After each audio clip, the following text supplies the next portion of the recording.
Maître Alice Com, bonjour. Bonjour. Elecam vient de rendre publique la liste des candidats retenus pour l'élection présidentielle du 12 octobre prochain. Celui de Maurice Kamto n'y figure pas. Êtes-vous surprise? Je suis surprise, mais pas tout à fait. Mais j'avoue que j'ai espéré qu'il ne puisse pas aller aussi loin. Parce qu'en allant aussi loin, c'est à la démocratie qu'il s'attaque. Il s'attaque au fondement de la République, d'une République. Je ne sais pas s'il réalise ça. Je ne comprends pas pourquoi ils ne mettent pas des limites à leur haine de Kamto. Cette haine doit rester une haine individuelle, personnelle à chacun. Mais ça ne doit pas être transposé sur le terrain national. Le président Kamto est un citoyen plus qu'à part entière. Ils nous l'ont dit, ils nous l'ont démontré. On nous l'a choisi ici pour aller défendre ce pays qu'on lui refuse aujourd'hui. Il n'a pas demandé un sou. Il a dit c'est un devoir patriotique. Il est allé, il a fait le job, il a réussi le job, le Cameroun a gagné. Est-ce que sur le plan du droit, la candidature de Maurice Kamto devait être rejetée?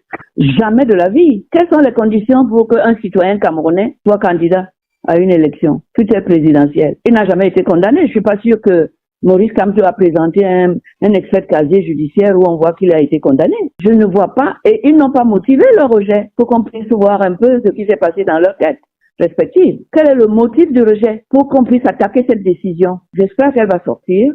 J'espère que le président Kamto va exercer son recours et j'espère qu'on aura le temps d'examiner la décision et de voir quel est l'angle d'attaque qu'il faut adopter pour anéantir cette ignominie. L'Alliance pour le changement persiste et fixe désormais le cap sur le Conseil constitutionnel. Que faut-il attendre de cet organe, Maître Com? Cet organe est même père qu'Elecam, même père et même mère, même grand-mère et même grand-père. C'est cet esprit maléfique, cet esprit anti-Kamto qui les perturbe, les empêche de dormir, qui va continuer. Ce sont eux qui ont mis ces gens-là à ces endroits-là. Et le mot d'ordre, puisqu'ils agissent sous ordre, tout sauf Kamto. Comment on peut faire ça à un citoyen qui jouit de tous ses droits civiques et politiques? Comment? On ne motive pas? On ne lui donne même pas la possibilité d'exercer un recours. Mais sommes-nous encore en dictature non éclairée? On y était déjà, mais c'était quand même un peu éclairé. Mais là, c'est très, très grave, hein, les Camerounais. C'est très, très grave. Il faut demander à tout le monde entier de vous analyser cette situation. Ils vont vous donner des explications qui vont vous faire froid dans le dos sur l'avenir du Cameroun. Quel serait l'intérêt, selon vous, Maître Com, d'empêcher la candidature de Maurice Kamto à cette élection présidentielle? Mais tout le monde, c'est évident. Le président de la République étant candidat, même l'âge plaide pour Kamto quand il est candidat. Même l'âge. Ne parlons pas des affres, c'est-à-dire des conséquences de cet âge sur la personne qui va prendre en main la destinée d'un pays comme le nôtre pour 7 ans. Le mot retraite, le président remplit toutes les conditions physiques et autres pour prendre la retraite, sans que ça soit une insulte. Il remplit toutes les conditions, quel que soit le lieu où il irait travailler aujourd'hui, où il aurait travaillé aujourd'hui, on l'aurait mis à la retraite. Il y a des raisons qui sont universelles. Pourquoi est-ce qu'il fait de l'ombre à quelqu'un qui ne devrait même pas être là, mais qui agit de cette façon-là parce qu'il détient les leviers du pouvoir et qu'il a lâché?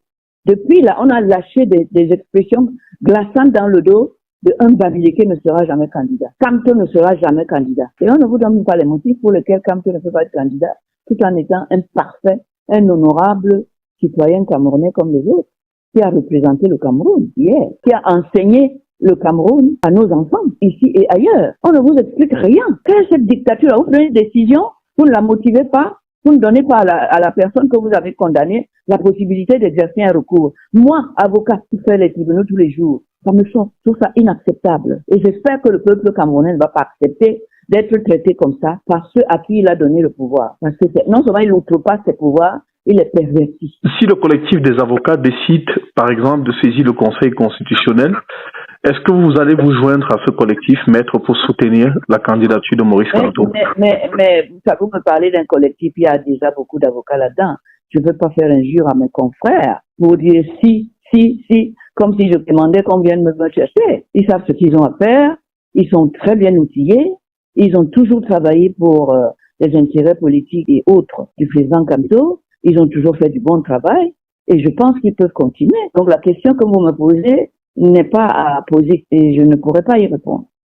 Si, non, nous avons une situation à gérer et ce n'est pas que les avocats. J'appelle tout le peuple camerounais parce qu'il s'agit de la démocratie. Vous comprenez? Il ne faut pas rester là en disant les autres doivent faire. Non, le peuple doit dire non à cette dictature qui arrache sa place, ses pouvoirs, s'en accapare pour les opposer à un individu. Si le peuple ne dit pas non, le Conseil constitutionnel non plus ne dira pas non. Quel est donc, selon vous, le message que les institutions camerounaises renvoient au peuple en rejetant la candidature du professeur Kamto? Mais moi, j'ai toujours su que les institutions sont aux ordres. Et vous avez le président, comme parmi la liste des candidats, le président de la République. Vous croyez qu'il peut accepter la concurrence de Kamto? Même physiquement, ils sont debout là tous les deux.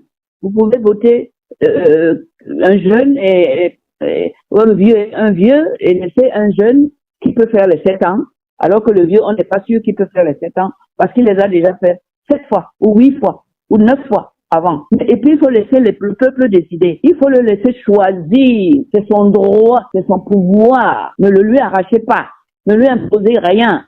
Et maintenant, si le peuple accepte qu'on lui arrache tous les pouvoirs, c'est même pas vrai qu'il y ait des élections. C'est pas la peine. Parce que le peuple, le pouvoir souverain du peuple, c'est une expression qui va être vidée de tout son sens.